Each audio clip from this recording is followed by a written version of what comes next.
Happy New Year, everyone, and welcome to 2024.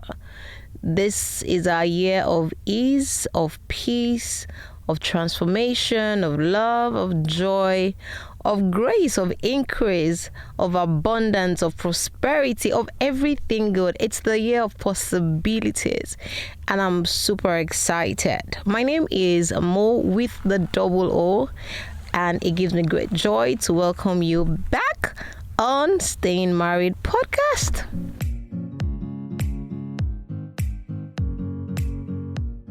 Yes. A new year is a time to pause, reflect, and pretty much just appreciate the gift of life.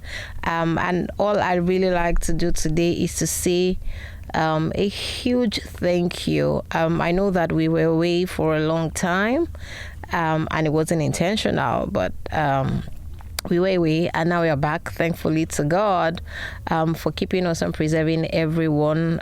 Thank you to everyone who reached out whilst we're away. We love you. Thank you for the love, for the appreciation, and for the encouragement. And whilst we were away, we did win an award.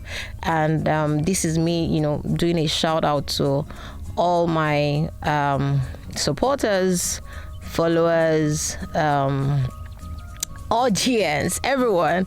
I don't know which other qualification, but I just really want to say thank you. It wasn't a small one, and even in the time, to really have people appreciate the work that you do, I think it's just something really beautiful.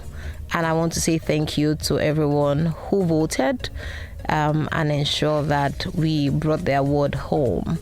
Thank you. It's the ABVA Award for African Voice of the Year.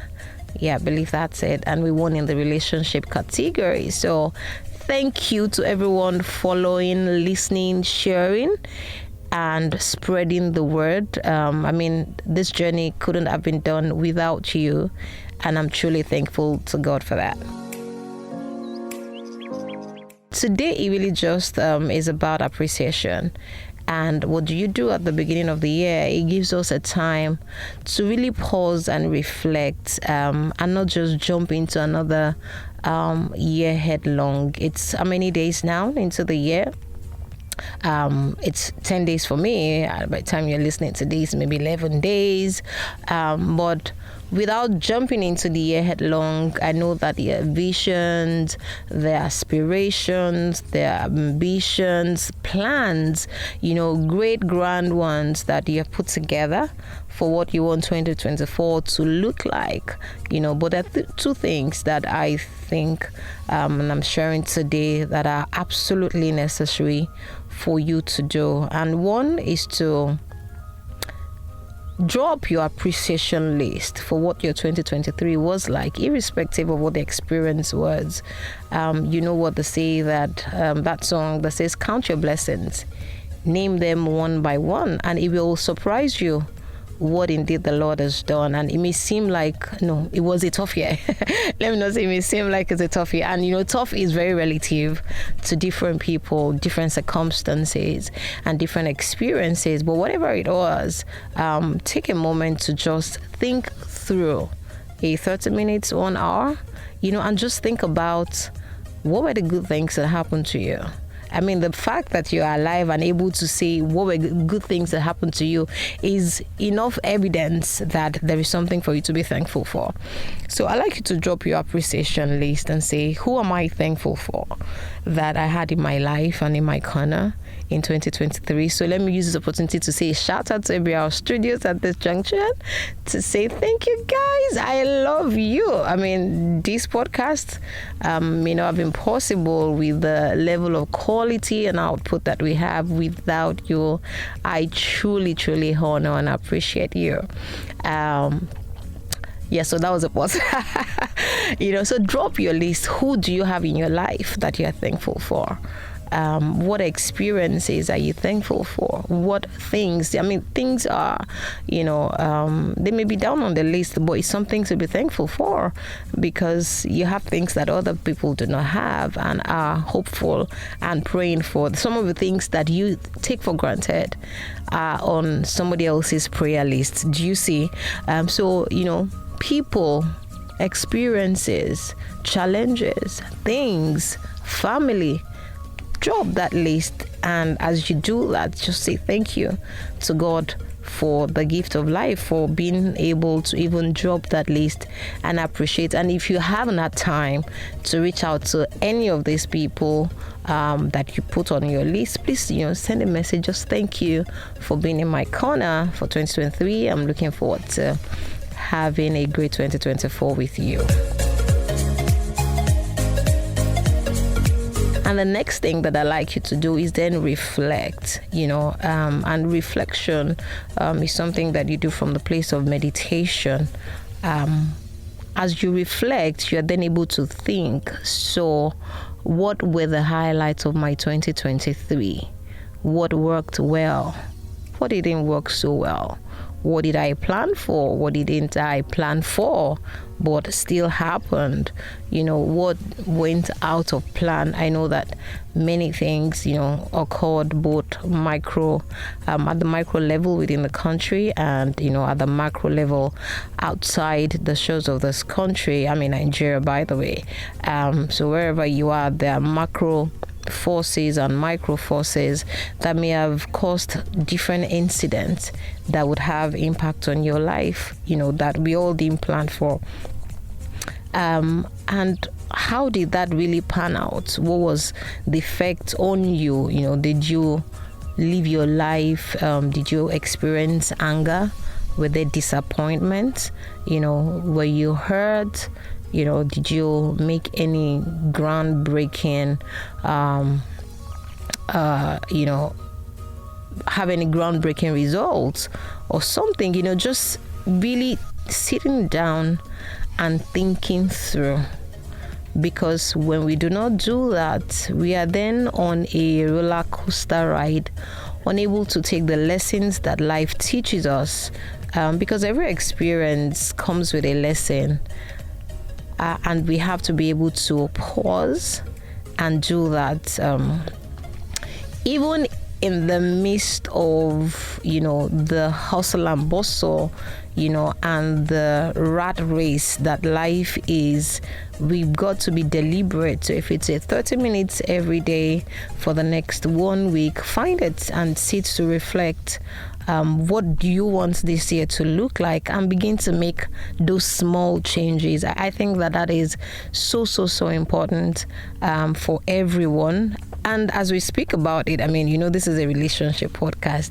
You want to then zone in on your relationship. What worked well? What didn't work out great?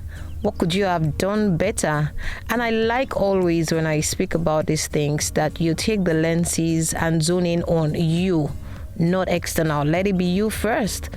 How did I react to my spouse or to my better half? What were the things that I did right? What were the things that I did wrong? What were the experiences that we had? How many did we quarrel so often? Whose fault, and not whose faults in the perspective of laying blames or trading blames.